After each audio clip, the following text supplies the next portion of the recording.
গভর্নমেন্টের একটা হেলিকপ্টার নেওয়া আছে এগ্রিমেন্ট করে, হঠাৎ খবর এলো হেলিকপ্টারটা যাবে না। আপনারা আমার হেলিকপ্টার বাতিল করে দিন, আমার রুট বন্ধ করে দিন, যা ইচ্ছা তাই করুন, আমার কিছু যায় আসে না। আমি বিজেপিকে বারবার বলি, ওরে আমার সাথে খেলতে যাস না। আমার সাথে খেলতে গেলে আমি যে খেলাটা খেলবো সেই খেলায় তোমরা আমাকে ধরতেও পারবে না। ভাবুন একবার, মুখ্যমন্ত্রী যে হেলিকপ্টারে চড়েন সেটার নাকি ইন্স্যুরেন্স ফেল। একটি বেসরকারি সংস্থার হেলিকপ্টার যা রাজ্য সরকারের পরিবহন দপ্তর ভাড়া নিয়েছে, নির্দিষ্ট টাকার বিনিময়ে চুক্তি করা হয়েছে, সেই কপ্টারেরই নাকি ইন্স্যুরেন্স ফেল। সেটা আবার কখন জানা গেল?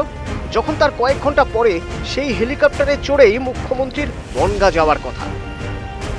বেলা 12টা নাগাদ মুখ্যমন্ত্রী হেলিকপ্টারে চড়বেন, আর সকাল 8টা নাগাদ ইমেল করে ওই বেসরকারি সংস্থা রাজ্য সরকারকে জানালো হেলিকপ্টারের ইন্স্যুরেন্স ফেল। আজব বিষয়। শুধুমাত্র মুখ্যমন্ত্রী বলে নন, ভিভিআইপিদের মুভমেন্ট সাধারণত আগে থেকেই ঠিক হয়। জরুরি বিষয় ছাড়া আগে থেকেই ঠিক থাকে তিনি কোথায় যাবেন, কখন যাবেন, সেই মতো গাড়ি, বিমান বা কপ্টার রেডি করা হয়, নিরাপত্তার ব্যবস্থা করা হয়। এক্ষেত্রেও মুখ্যমন্ত্রীর বনগাঁ সফর আগে থেকেই ঠিক ছিল। সেই মতো হেলিকপ্টারের সিকিউরিটি চেক হয়েছে, ট্রায়াল রান হয়েছে। বিপত্তি বাধে মঙ্গলবার সকাল 8টায়। মহারাষ্ট্রের ওই বেসরকারি সংস্থাটি ইমেল করে রাজ্য পরিবহন দপ্তরকে বলে হেলিকপ্টারের ইন্স্যুরেন্স ফেল, ফলে সেটি ওড়ানো যাবে না। মুখ্যমন্ত্রী যদিও সফর বাতিল করেননি, তিনি সড়ক পথেই রওনা দেন, গাড়ি করে পৌঁছে যান বনগাঁয়। কিন্তু এই ঘটনা জন্ম দিয়েছে একাধিক প্রশ্নের। গতকাল থেকে ট্রায়াল রান চলছে, আজ সকালে কেন ইমেল করে জানানো হলো যে ইন্স্যুরেন্স ফেল? এটা তো গতকালও জানানো যেত। মুখ্যমন্ত্রী হেলিকপ্টার ভাড়া নিয়েছে রাজ্য পরিবহন দপ্তর, তারাই বা বিষয়টির দিকে নজর রাখেনি কেন? এমন নানা প্রশ্নের মধ্যে রাজনৈতিক মহলে আলোচনায় উঠে এসেছে মুখ্যমন্ত্রীর কর্মসূচির বিষয়টিও। হেলিকপ্টারের নাকি ইন্স্যুরেন্স শেষ হয়ে গেছে, এটা একটা অবাস্তব কথা। মুখ্যমন্ত্রী তিনি হেলিকপ্টারে যাবেন, তার ট্রায়াল রান গতকাল পর্যন্ত হয়েছে, এবং সেই ট্রায়াল রান হওয়ার পরে আজকে সকালবেলা হেলিকপ্টারের ইন্স্যুরেন্স শেষ হয়ে যায়, এটা একটা বিশ্বাসযোগ্য বলে মনে হয় না। হেলিকপ্টার সাধারণত 1 বছরের জন্য গভর্নমেন্ট অফ ওয়েস্ট বেঙ্গল থেকে ভাড়া নেওয়া আছে, এবং সেই হেলিকপ্টার গত 6 মাস প্রায় ওড়েইনি, কারণ বর্ষা ছিল, পুজো ছিল, মুখ্যমন্ত্রী গত 6 মাস প্রায় হেলিকপ্টারে ওড়েননি।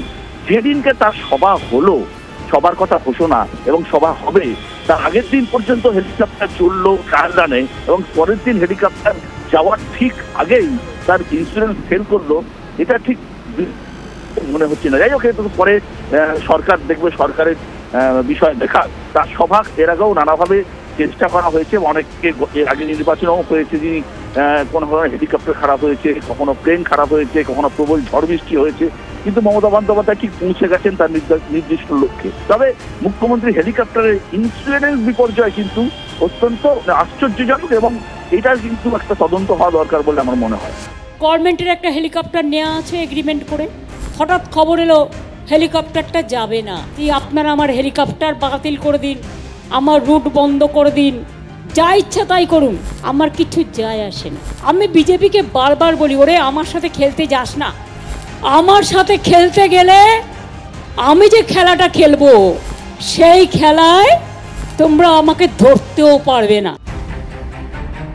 ভোটের বাংলায় এখন এসআইআর অর্থাৎ ভোটার তালিকার বিশেষ নিবিড় সংশোধন ঘিরে তুমুল শোরগোল। কাজের চাপে বিএলওদের আত্মহত্যার অভিযোগ, অনেকে আবার অসুস্থ হয়ে হাসপাতালে ভর্তি। তৃণমূলের দাবি, এসআইআর এর ফর্ম ফিল আপ করার জন্য নথি জোগাড় করতে গিয়ে বেজায় সমস্যায় পড়তে হচ্ছে মতুয়াদের। বাংলাদেশ থেকে এদেশে এসেছেন যে শরণার্থীরা। এমনই পরিস্থিতিতে মতুয়াগড় বনগাঁয় মুখ্যমন্ত্রী মমতা বন্দ্যোপাধ্যায়ের সভা, জনসভায় ভাষণ, তারপর ত্রিকোণ পার্ক থেকে ঠাকুরবাড়ি পর্যন্ত মিছিল। মতুয়াগড়ে মুখ্যমন্ত্রীর এই কর্মসূচি ঘিরে আগে থেকেই গরম বাংলার রাজনীতি। তুঙ্গে উঠেছে তৃণমূল বিজেপি বাকযুদ্ধ। বাংলার রাজনীতিতে, বলা ভালো ভোটের রাজনীতিতে, এই মতুয়াগড়ের আলাদা গুরুত্ব রয়েছে। সিএএ কে সামনে রেখে 2019-এর লোকসভা নির্বাচনে মতুয়াদের ভোট অনেকটাই নিজেদের দিকে টেনে নেয় বিজেপি। ততদিনে তৃণমূল আর বিজেপির লড়াই ঢুকে পড়েছে বনগাঁর ঠাকুরবাড়িতে। 2021-এর বিধানসভা ভোটে কিছুটা জমি উদ্ধার করে তৃণমূল, তবে 24-এও বনগাঁ লোকসভা দখলে রেখেছে বিজেপি। এবার এসআইআর কে সামনে রেখে মতুয়াদের ভরসা আদায় করে নিতে মরিয়া দুপক্ষই। কিন্তু বিজেপির কোনো শীর্ষ নেতা বনগাঁয় পৌঁছানোর আগেই মমতা বন্দ্যোপাধ্যায়ের কর্মসূচি। ঘটনাচক্রে এদিনই অযোধ্যার রাম মন্দিরে ধ্বজা উত্তোলন করলেন প্রধানমন্ত্রী। একদিকে অযোধ্যায় নরেন্দ্র মোদী, অন্যদিকে তখন মতুয়াগড়ে মমতা বন্দ্যোপাধ্যায়। এসবের মধ্যেই বিতর্ক মুখ্যমন্ত্রীর হেলিকপ্টার ঘিরে। নিউজ 18 বাংলা।